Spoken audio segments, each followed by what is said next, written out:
Okay, this is part two of the discussion of the risk premium method.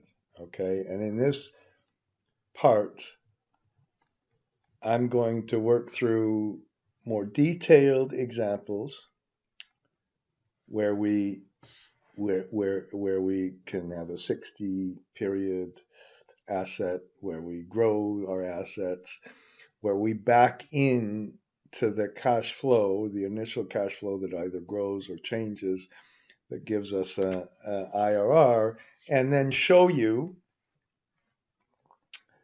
uh, that you get, if you have the same IRR, you get different valuations. You get different valuations if you use the risk premium method. Now you could also say, okay, let's put the same risk premium in here for all of these things, and then we could get a different IRR, and most importantly, get a different valuation of our assets. And this is the way we really should think about things. And I don't know. I'd love you to tell me. No, I wouldn't. I'd probably cry about it. But if people critically think about this, that shows me that somebody's paying attention to it and can tell me that you're wrong, and can tell me that if we have, for example, a project finance model, if right next to the IRR we put the risk premium earned, and we can show you in different situations, if you can get the risk premium earned, it's almost like you could take the idiotic equity market risk premium estimates of whatever. I think 4% would be high, 3%, whatever, multiplied by a beta. That's kind of what you should be earning if you want to go that horrible direction. And then you can say, okay, here's what we're earning. Or if you have a bond, and you're earning a premium over and above the base rate, the really risk-free rate, you can kind of compare these to the premiums you would earn on a bond. Another dangerous thing to do, because a bond or a debt instrument has downside risk and no upside risk. So I think we could totally accept a lower premium on an equity cash flow with both upside and downside than something that only has downside. That's a whole another subject matter. But now let's get into to the to the more detailed examples. Okay, so here's, I've got this, and I've got to clean it up a little bit, I suppose. Uh, uh, all right, I made some assumptions. Okay, and we have an option to grow our cash flows or not grow our cash flows. We have a target IRR of 7%. And in this case, I put a lifetime of 60. Perhaps I'll start with I'll start with a lifetime of 30. Now, what I did was, for each scenario, so now we just go to, oh God, I better put some, maybe I'll put a Alt WFF here. Okay. And I also, because I wanted to make some cash flows that go up or cash flows that go down, I put a little first portion and second portion. So at 15 years, we switch and either go up or down. I didn't do it exactly at 15 years for one of them. And then we go to 30 years and have our flag. And I guess this is when it's greater than the 15. And for the second portion, I made it change, and I just did that so we could kind of see how it works. You notice that everything just changed, but right now the IRRs are all different. Okay, so what I did is kept in 1,000 investment. That's the same each time. And then we had a starting point. In this case, it's flat. In this case, it just grows. So I put a growth rate here, 1 plus the 2% growth rate. Okay. In this case, if it's less than if it's one period, then it goes up. It's divided by two or multiplied by two, so it just goes up or down. And in each case, we have a starting point, and our starting point is just a number.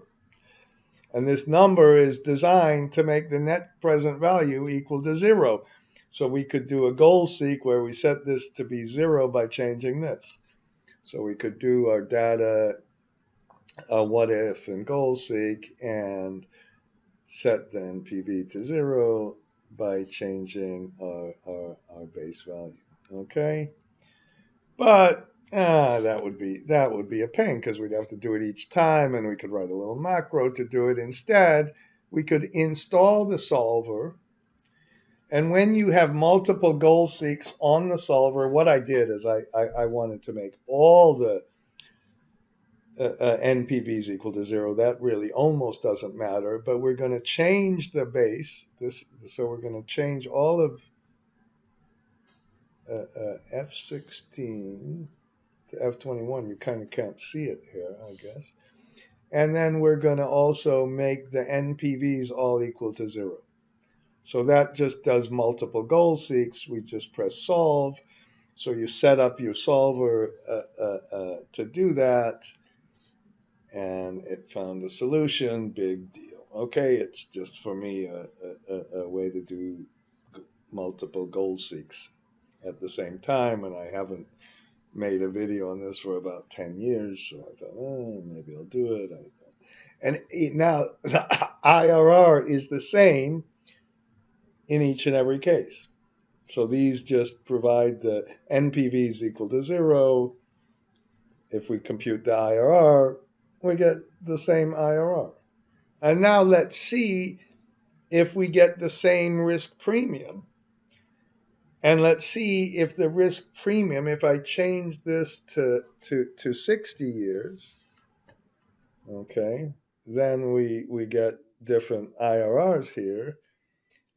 And we just go to the solver and we run the solver thing, okay?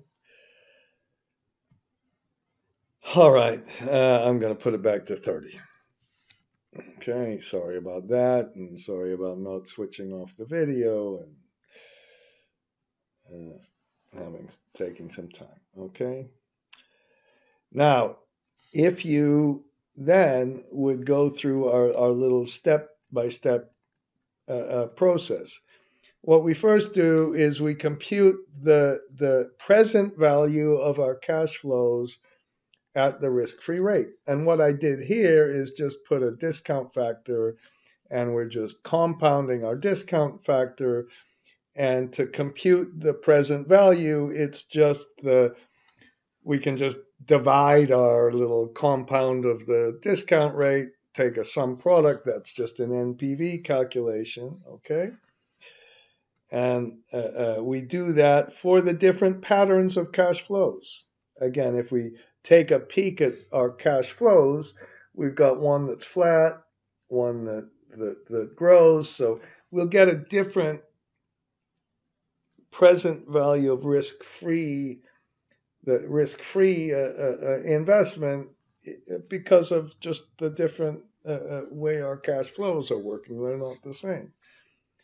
And then I'm going to take those cash flows. I suppose I almost have to make this a little smaller now. I hope this doesn't mess up people if they're trying to, if you're still watching it. Okay, and I'm taking that net present value and getting our factor, and that is basically the total risk premium you earn over the lifetime of the investment. And then we do the same thing. I subtract one. This is kind of the step one. And then we say, okay, well, now let's level that out. And I struggled with this. Is it really right to level it out? Could you use some sort of kind of almost analogous to a debt sculpting method? And I'm convinced that levelizing it really does work. I'm not proving it very well right now. It was kind of in these other in these other proofs. We'll show you how I've tried to prove it. So we've got this interesting result that I mentioned in the last video, where if we have a cash flow that goes down and up versus a flat cash flow versus a growth cash flow, even though our IRRs are exactly the same, the amount of money we're actually earning over and above the risk-free rate over time, and it's that rolling of the dice, how much are we really getting paid for the risk is very different. And for me, this is a dramatic one. This is a dramatic one. And measuring the using an IRR will penalize this cash flow, and it will favor this cash flow, and it will penalize this cash flow in relation to that cash flow. And that is, if you're saying, which is I think reasonable, these could be identical investments and we could just be negotiating little different patterns of prices with the government, and we get very different answers. Uh, um, I don't know. I'm just going to leave it at that right now. Now, I did this exact same thing with the 60-year case. And then even though the IRR, remember the IRR was 7%. I hope I don't have to run the solver again. You're not going to make me run the solver again. When I took this amount of NPV you're earning over and above the risk-free rate, this factor is here, and we levelize it out. That's not so complicated, is it? I know. I can just imagine people who are looking at MOIC, multiple of invested capital, and thinking that's sophisticated because MOIC is kind of a fancy name. Or other people who said, oh, I can in Excel put MIRR in. Oh my God. Well, maybe trying to explain this to some old man like me would be a really difficult thing to do. But and then maybe you really have to try to explain that if you have this pattern of cash flow, because the IRR has this built-in reinvestment rate, that you're not getting as much reinvestment till later on. So the IRR kind of is being penalized by waiting, and then this IRR is discounting on itself, and that's kind of the more complicated mathematics are actually happening in the IRR itself. Okay, and actually, then I said, okay, well, we made the graphs, and actually, that's the end. That's the end. I if we want to talk about one more thing, for example, imagine you have a tax equity, for example. This is a U.S. thing where you get all your money up front, and the IRR looks really, really, really high, and then you get a little bit of twiddling money after that. This is kind of like an extreme thing of this, and when you compute the risk premium earned, you'll get a very high risk premium earned, but it won't be quite as astronomical as the IRR itself. That's another kind of case study. So I'm going to apply this to our tax equity